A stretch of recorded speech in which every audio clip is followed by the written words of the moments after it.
Hey brother, what's up? It is currently the 9th of October, the year of the Lord 2016, and that makes today Summary Sunday, where I summarize the things that are done and talk about what I'm going to do next week.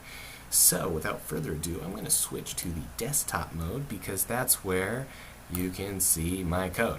So, the biggest thing I did this week from a code perspective is I took all of the data and all the content, if you will, and separated it from my code. So it's in these fields. Doesn't sound like a whole lot, but when it's in this JSON format, I can change all the content in one place without, or two places, I guess, if you get the items file, but I can change it in two places without changing any of my code, which is cool. It allows me to add content without introducing, any bugs beyond making sure that the right fields are populated and all of that. So so that was good.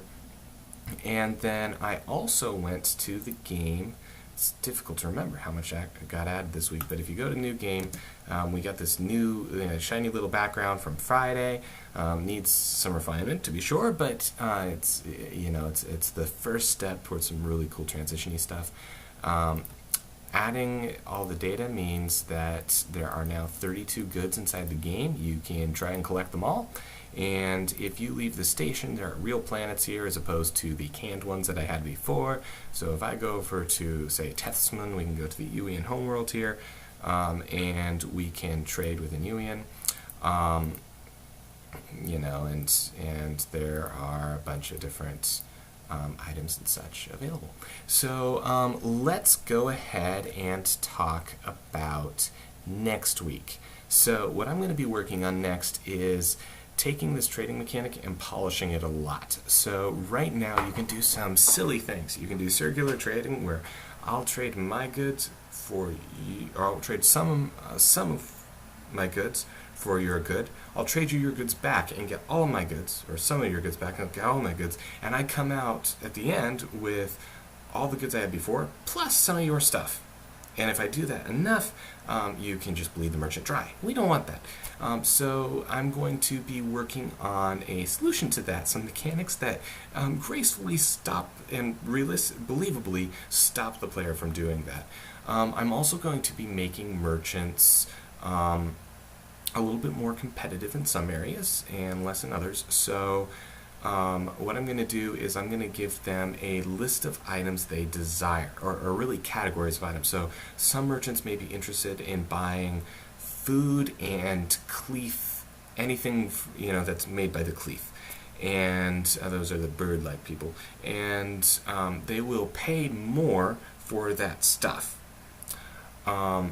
Other merchants are merchants are also going to have items that they offer, and so this is going to reduce the number of items that they sell. Right now it's 5 completely random items from any of the 32 items. Now it's going to be filtered down by category. So I may be a materials merchant. I just sell you materials, or I sell materials to the player, but I don't sell food. I may desire food because I don't have any, and so you can start trading material for food, but it makes merchants a little bit more specialized. So across those three things, we should have a stronger bartering mechanic coming out of this. If time permits, I'm also going to work on some of the lore and a way of expressing that lore a little bit better in the game so that you can say, okay, this merchant probably wants this kind of item, and this merchant probably wants that kind of item. It's interesting to see how this has been done in other games, and I'll talk more about that in another video. Once all of this is done, the next big thing I'm planning to try and tackle will be sort of a story mode or the random events. So I'm going to introduce some mechanics besides traveling and trading, and spice things up a little bit going into late October. So yeah, that's what I've been working on. I hope you've been well. I look forward to seeing your video, and until next time, I remain your brother.